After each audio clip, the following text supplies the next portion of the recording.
ఏ పాటిదాననయా నన్నింతగా హెచ్చించుటకు, నేనెంతటి దాననయా నాపై కృప చూపుటకు. ఏ పాటిదాననయా నన్నింతగా హెచ్చించుటకు, నేనెంతటి దాననయా నాపై కృప చూపుటకు.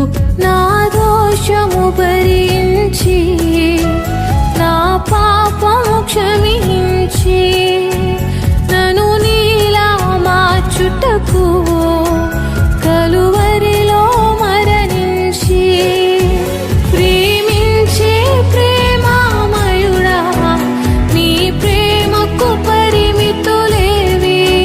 కృపజూపు కృపగల దేవా, నీ కృపకు సాటి ఏది? ఏ పాటిదా